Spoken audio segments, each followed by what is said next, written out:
Kuala Lumpur একটি আধুনিক, বহুসাংস্কৃতিক ও নিরাপদ শহর, যেখানে ধর্মীয় ঐতিহ্য, ইতিহাস আর শহুরে জীবন একসাথে উপভোগ করা যায়।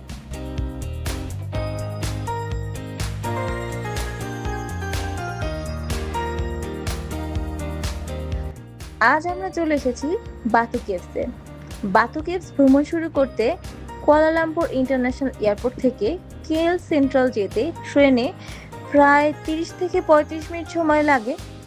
গ্র্যাব বা ট্যাক্সিতে ৪৫ থেকে ৬০ মিনিটের মতো সময় লাগে।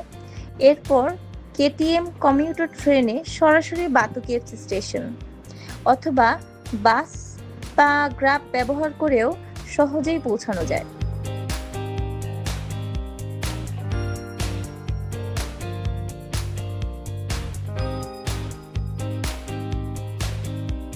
প্রায় ৪০০ মিলিয়ন বছর পুরনো এই চুনা পাথরের গুহা ১৮৯১ সালে ধর্মীয় স্থান হিসেবে পরিচিতি পায়। এখানে বিশাল স্বর্ণময় মুরুগান স্ট্যাচু, ২৭২ ধাপের রঙিন সিঁড়ি, ক্যাথেড্রাল কেভ এবং রামায়ণ কেভ সবচেয়ে জনপ্রিয়।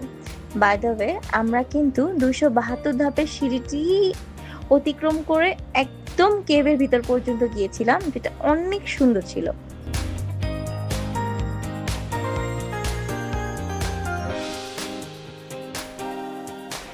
উপরে উঠতে উঠতে শহরের স্কাইলাইন, ঠান্ডা পাহাড়ি বাতাস আর বানরের দুষ্টুমি সব মিলিয়ে একদম ইউনিক অভিজ্ঞতা তৈরি হয়। গুহার ভিতরে প্রাকৃতিক আলো ঢুকে এক রহস্যময় ও শান্ত পরিবেশ তৈরি করে, যা ভ্রমণকে আরো বিশেষ করে তোলে।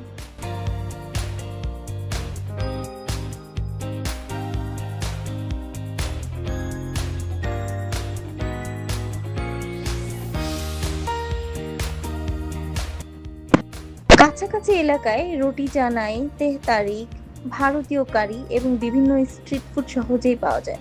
কিছু বাঙালি খাবারও আছে, যা আপনার ট্রিপকে আরো উপভোগ্য করে তুলবে।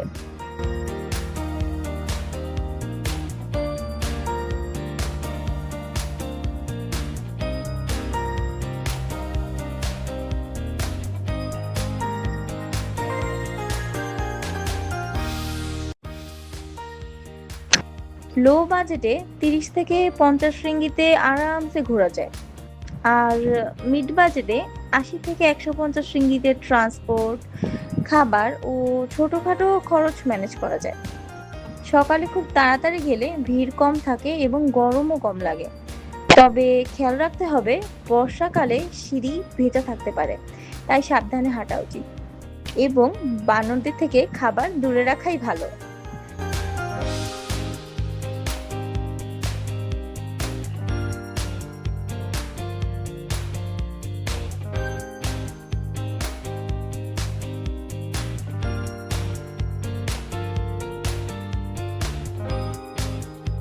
সকালে পৌঁছে ধীরে ধীরে সিঁড়ি বেয়ে উপরে উঠুন, গুহা ঘুরে দেখুন, তারপর নিচে নেমে আশেপাশের খাবার উপভোগ করুন।